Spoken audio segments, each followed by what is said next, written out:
Assalamualaikum warahmatullahi wabarakatuh. Okay, hari ni selamat puasa semua. Sepenuh Ramadan ini saya berniat untuk berkongsi salah satu daripada saya pernah menulis sebelum ni, iaitu hati-hati menjaga hati. Okay, hati-hati menjaga hati ni adalah satu compilation yang saya dapat ilmu daripada salah satu daripada kuliah yang diberikan oleh Ustaz Adi Dayat bersama Ustaz Agim. Dan seterusnya saya kumpulkan juga some of the macam ilmu-ilmu daripada Profesor Dr. Muhaya, daripada Ustaz Nasrullah, dan juga Ustaz Arwah Syekh Ali Jabir. Hati-hati menjaga hati ni saya akan basically cerita sikit, part by part, insya-Allah. Kalau boleh saya nak berkongsi setiap hari bermula daripada 1 Ramadan ni sampailah ke 30 Ramadan. Dia apa yang saya ingin kongsikan daripada istilah hati, and then macam mana kita terbentuknya hati tu, antara nafsu dan takwa. Saya juga ceritakan macam mana membangun hubungan dengan Allah Subhanahu Wa Taala. Dan saya akan berkongsi juga tentang perkara-perkara yang membersihkan hati. Lepas tu saya akan cerita juga meter jiwa, spiritual meter yang membezakan antara zon nafsu dan zon takwa. Dan akan cerita juga macam mana kita miliki hati baru, dan kita berhati-hati dengan macam mana perubahan hati kita tu. Seterusnya juga saya akan pada bulan Ramadan ni kasih cerita juga pasal jenis-jenis hati, penyakit hati, penyakit hati yang dikongsikan oleh Ustaz Agim. Tengil, kalau siapa pernah ikuti Ustaz Agim, ada dia cerita pasal tengil, TENGIL tu penyakit hati. Dan juga daripada Syekh Jabir, perkara-perkara yang mengeraskan hati dan perkara-perkara yang melembutkan hati. So dalam hati ni sebenarnya memang dalam kita ada penyakit, dan ada juga penawarnya. Dan sebenarnya penawar itu tersimpan juga dalam hati. So kalau kita tahu mengambil penawar itu dan menyentuhnya, sentuh tepat di hati, insya-Allah ia akan kekal milik kita selamanya. So penting untuk kita tahu macam mana nak jaga hati tu. Untuk kita kena hati, untuk jaga hati kita. Sebab kita kena tahu bahawa penyakit hati tu, penawar dia ada juga dalam hati tu. Once kita dapat, insya-Allah dia akan miliki kita akan milik dia selamanya. Sebab kita akan istiqomah. Tengok macam mana orang-orang yang dah taraf wali, taraf apa semua, how hati mereka bersih, because sebab mereka dah dapat penawar dia tu. So kita perlu memahami berkenaan hati ini. Sebenarnya hati ini daripada Al-Quran. Kita faham isinya, ambil kuncinya, dan kunci inilah yang kita gunakan untuk cuba buka ke penawar untuk menutup semua persoalan hati kita. So sebelum saya pergi lebih mendalam berkenaan menjaga hati ini, saya kalau ikutkan, saya pernah berkongsi sebelum ni yang macam mana dalam Al-Quran itu kita faham isi kandungannya. Dia dapat membersihkan hati kita, fikiran kita, dan juga niat kita.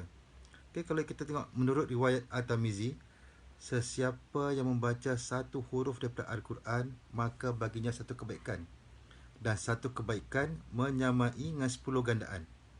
Dia kata, tidaklah aku katakan yang alif, lam, mim tu satu huruf. Bahkan alif satu huruf, lam tu satu huruf, mim satu huruf. Bayangkan kalau kita baca alif, lam, mim tu pun dah 10 gandaan apa tiga huruf tu kan. So sesungguhnya Allah ni Maha Murah dengan hanya membaca Al-Quran, betapa kita dijanjikan kebaikan dan pahala darinya. Pada penghafal Quran, bayangkanlah orang yang hafal Quran kan, macam Ustaz Hidayat, betapa dia hafal Al-Quran tu, dan hafiz-hafiz yang lain, hafizah semua, betapa berkali-kali membaca sampai mereka merasakan kuat dengan ingatannya. Jadi bayangkan berapa banyak kebaikan yang diberikan Allah kepada mereka. Yang hafal, hafiz, hafizah semua, supaya macam Ustaz Adi Dayat ni lah, ingatan dia Masya Allah. Dia boleh tahu Al-Quran tu mana, atas, bawah, tengah, semua banyak ingatan dia kan. So kalau kita tahu, walaupun ada satu perkara yang kita beritahu, ada orang yang Allah tidak inginkan dia cepat hafal, tetapi cepat mendapat pahalanya. Beza, ada yang dapat senang hafal, ada yang Allah tak bagi cepat hafal, tapi cepat mendapat pahalanya. Maksud di sini bukan apa tau. Allah berikan seorang itu cepat hafal kerana dia memang ada banyak amalan dia. Dia banyak solat tahajud dia banyak puasanya, banyak sedekahnya. Dia memang tak ada banyak dosa. Dia memang banyak amalan dia. Tapi orang yang macam saya ni lah, yang Allah belum berikan cepat hafal kerana masih banyak kekurangan. Banyak kurang amalannya, banyak kurang tahajudnya, puasanya, sedekahnya, banyak dosa. Menyebabkan kita ni susah hendak menghafal. Sebab tu kalau kita tengok kanak-kanak, kenapa kanak-kanak mudah hafal? Sebab hati mereka ni bersih. Kalau tengok anak-anak kita sendiri yang bawah 7 tahun, tengok macam mana bagilah ayat apa mudah untuk mereka hafal.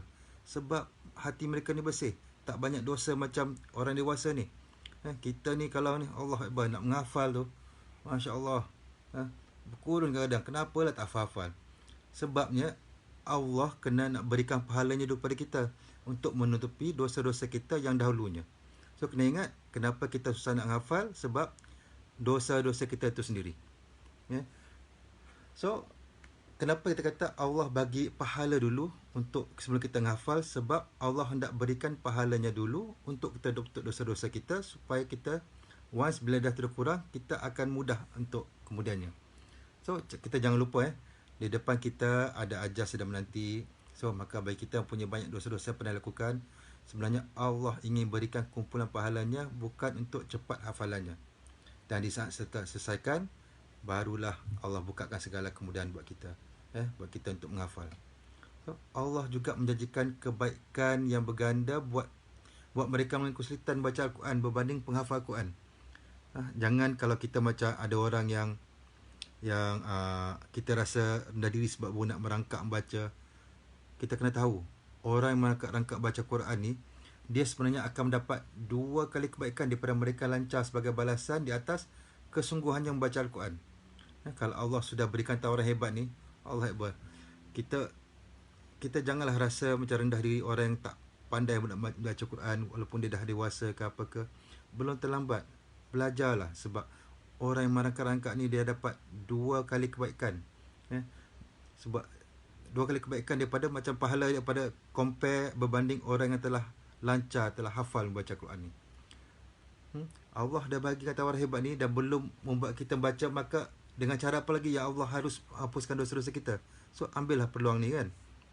So apatah lagi di bulan Ramadan ni kan, pahalanya lebih besar, berganda-ganda. Dan Allah dalam bulan Ramadan ni, Allah dah janjikan berlipat-lipat ganda kebaikan dia akan diberikan. So sesungguhnya orang yang berpuasa meninggalkan makannya, minumnya, syahwatnya kerana Allah, maka akan diberikan pahala paling kurang pun 10 kali ganda daripada hari biasa.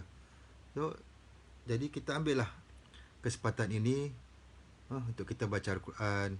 Ini sebagai permulaan permulaan untuk apa yang saya nak ceritakan pada hari-hari berikutnya berkenaan hati-hati menjaga hati.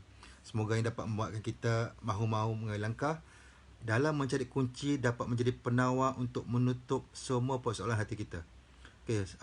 InsyaAllah pada hari berikutnya saya akan buat live ni dalam masa 10 minit macam tu je sebelum tidur ni. Macam kira bedtime stories lah. Ini hari ini insyaAllah, alhamdulillah, insyaAllah hari pertama saya berkongsi berkenaan hati-hati menjaga hati. Seterusnya esok saya akan bercerita lagi berkenaan macam mana kita istilah hati, macam saya kata tadi kan, macam mana terbentuknya hati ni antara nafsu dan takwa, macam mana kita nak bangun dengan hubungan kita dengan Allah, kemudian perkara-perkara yang bersihkan hati, antara yang membezakan zon nafsu dan zon takwa. Kita belajar macam mana spiritual jiwa tu, mita jiwa, macam mana kita memiliki hati baru, jenis-jenis hati, penyakit hati, semua tu saya akan berkongsi insya-Allah sampai ke 30 Ramadan nanti. Insya-Allah. Selamat berpuasa, selamat malam semua. Semoga dapat kita dipermudahkan untuk bangun esok paginya, diizinkan Allah supaya kita dapat bertahajud sebelum bersahur nanti insya-Allah, supaya kita dapat perbanyakkan lagi amal-amalan kita di bulan Ramadan ini. InsyaAllah saya akan berkongsi terusnya nanti berkenaan dengan hati-hati menjaga hati di bahagian kedua pada keesokan harinya. InsyaAllah. Assalamualaikum Waalaikumsalam warahmatullahi wabarakatuh. Pada siapa yang bagi salam, alhamdulillah. InsyaAllah kita jumpa lagi esok. InsyaAllah. Assalamualaikum.